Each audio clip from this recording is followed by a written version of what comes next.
Alright guys, berkenan dengan wawancara CEO KWSP baru-baru nih guys. Pendapatan 10.000, berkurangan sebanyak 7.000 layak, dan juga pendapatan 1.400, pengurangan 20%, 13.200 tidak layak. Sebab mungkin dia ada jual kuih. Jadi persoalan juga guys ya. Kita pun boleh pikir sama-sama guys.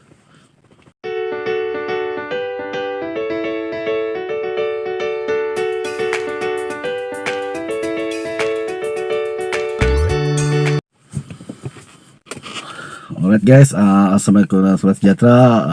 Bertemu lagi dengan siaran Abang Ras ya. Guys, makin hangat kes pengeluaran IC0 KWSP ya baru-baru ni.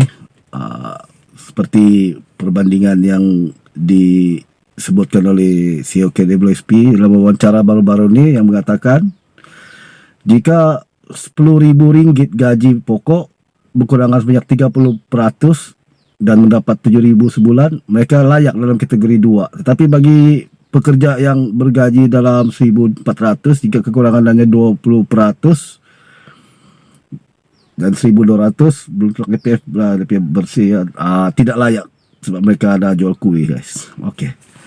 Ramai orang pencarum yang tidak berpuas hati guys, sebab perbandingan begini sebenarnya tidak boleh dijadikan satu orang cakap pita ukuran ya untuk ada orang tu layak atau tidak. Sebab bagi mereka jangan samakan 1 kilometer jalan lurus dengan 1 kilometer jalan bukit, ataupun 10 tingkat naik lift dengan 10 tingkat naik tangga ya.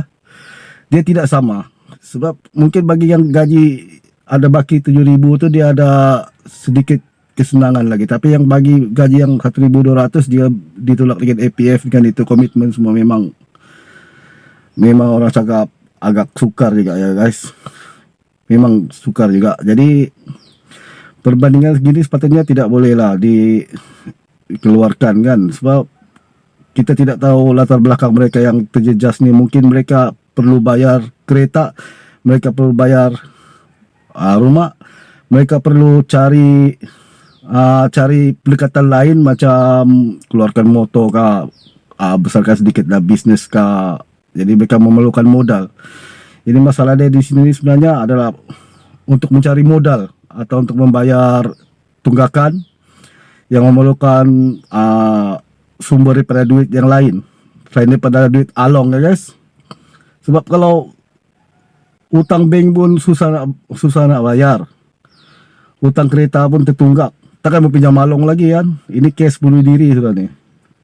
Jadi kenalah pihak KWSP meringankan sedikit tentang syarat kategori kedua tu. Sebab kalau kita minta pengesahan pun guys daripada majikan mengenai pengurangan gaji, mengenai kekurangan OT atau allowance, majikan tidak akan berani mengeluarkan statement macam tu guys. Dia takut nanti kita ambil statement tu, bukan kita hantar pergi KWSP, kita hantar pergi Jabatan Buruh. Memang on the spot mereka akan kena. Jadi majikan tidak akan berani mengeluarkan data-data macam ni, kebenaran macam gini. Jadi yang pencarum harapkan sekarang ni bagi kelonggaran macam iLestari, dekat iLestari gunakan ikut iLestari. Saya rasa pun tidak kebanyakan juga orang mau one off sampai 60.000. Mungkin 10.000 pun bagi mereka sudah cukup. Yang tidak layak tu mungkin ada 4.000, dapatlah tinggalkan 100 baki kan. Sebab kalau kita buat kenyataan ramai pencarum akan miskin masa tua. Kalau sekarang ni orang cakap kalau orang kebuluran datang dekat kita pun guys, kita tidak boleh cakap dekat dia, kalau saya bagi makanan dekat kau sekarang, nanti tua kau kelaparan, kau tidak makanan. Tidak boleh guys. Sekarang kita kena bagi sedikit macam bekas Perdana Menteri cakap, Datuk Seri Najib cakap, bagi pelampung. Rakyat sudah lemas, bagi pelampung. Macam sekarang ni kalau kita tengok jadual pengeluaran dia guys, dalam lebih kurang pertengahan bulan 1 dan juga akhir bulan Februari.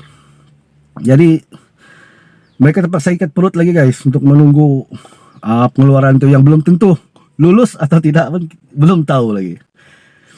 Jadi mungkin di sini pun rakan-rakan yang melihat video ini pun memang ada yang terkesan. Bukan saya member-member di sini ya, kawan-kawan sekeliling Abang Ras pun ramai yang terkesan. Ada yang 3 bulan tidak kerja, ada yang 6 bulan setiada kerja. Jadi orang cakap haraplah pihak KWSP bagi kebenaran, kasih longgar lagi syarat tu. Orang cakapkan kalau boleh, orang cakap gunakan data tu. Siapa yang mau mohon boleh mohon 10,000, boleh mohon 5,000 kalau layak. Yang tidak mau mohon tu tidak apa. Seperti macam caruman kan, mau kekalkan atau tidak. Macam tu. Jadi longgarkan begitu. Jadi KWSP pun tidak sesak macam sekarang ni. Sesak KWSP, orang antar itu antar ini apa semua kan. Sampai satu hari nanti ada yang bawa gajah pergi KWSP, ada yang bawa sate, ada yang bawa gerai burger nak mau tunjukkan. Susah sekarang ni. Sebab alasan dia kalau gaji 1,200 tu mungkin dia ada jual kuih pun guys. Jual kuih guys, kalau tengok margin keuntungan pun sedikit guys. Berapa modal, untung sehari-hari, orang cakap mungkin untung tu untuk beli makan hari itu saja. Jadi itulah. Okay guys. Ini sajalah perkongsian Abang Ras pada hari ini. Sekadar mendengar keluhan hati daripada pecarum-pecarum kan. Kita sampaikan dari video, mana tahu boleh sedikit sebanyak membantu kan. Yang penting guys, walau apapun kita santai guys, tenang-tenang di posisi. Orang cakap setiap yang susah tu ada hikmah dia guys. Satu hari nanti mungkin mengajar kita lebih matang. Jadi jumpa dekat video lain guys ya.